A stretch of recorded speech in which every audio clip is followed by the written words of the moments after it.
बहुत पुराने समय की बात है। एक गांव में राजू नाम का एक व्यक्ति रहा करता था। राजू को शराब की बुरी लत लगी हुई थी। राजू हर समय शराब के नशे में धुत रहता था। राजू अपने घर का खर्च चलाने के लिए कोई काम भी नहीं किया करता और कभी करता तो सारा पैसा शराब में ही खर्च कर देता। घर का खर्च उसकी पत्नी दूसरों के यहाँ काम करके चलाती थी।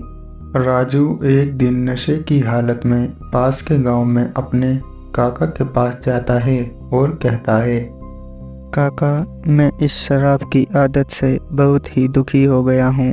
इसकी वजह से मेरा घर बर्बाद हो रहा है।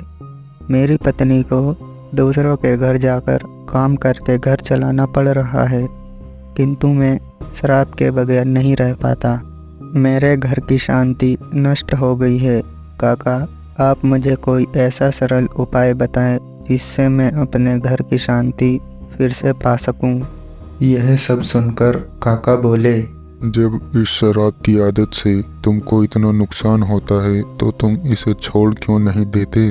काका, मैं शराब को छोड़ना चाहता हूँ, पर यह ही मेरे खून में इस कदर समा गई है कि मुझे छोड़ने का नाम ही नहीं ले रही है। काका ने मुस्कुराकर कहा, कल तुम फिर आना, मैं तुम्हें बता दूंगा कि शराब को कैसे छोड़ना है। दूसरे दिन राजू काका के पास फिर से जाता है। राजू को आता देख काका झट से पास में खड़े एक खंबे को कसकर पकड़ लेते हैं। जब राजू ने काका को इस दशा में देखा तो कुछ समय तो वह मौन खड़ा रहा, पर जब काफी देर बाद भी काका ने खंबे को नहीं छोड़ा तो उससे रहा नहीं गया और वह पूछ बैठा, काका, आपने व्यर्थ इस खंबे को क्यों पकड़ रखा है? राजू, मैंने इस खंबे को नहीं पकड़ा। ये खंबा मेरे शरीर को पकड़े हुए है। मैं चाहता हूँ कि ये मुझे छोड़ दे, किंतु यह मुझे छोड़ ही नहीं रहा।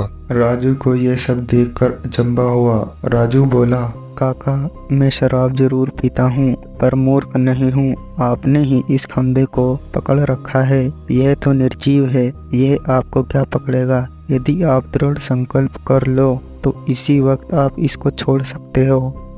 नादान राजू, मैं तुम्हें यही बताना चाहता था कि जिस तरह खंबे ने मुझे नहीं, मैंने ही खंबे को पकड़ा हुआ था, उसी तरह शराब ने तुम्हें नहीं, बल्कि तुमने ही शराब को पकड़ा हुआ है।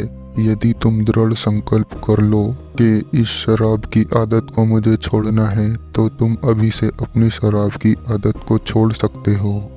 काका की इस बात का राजू पर बड़ा प्रभाव पड़ा और राजू ने उसी दिन से शराब ना पीने का दृढ़ संकल्प लिया और उसी दिन से शराब को छोड़ दिया, जिससे उसके घर में खुशहाली लौट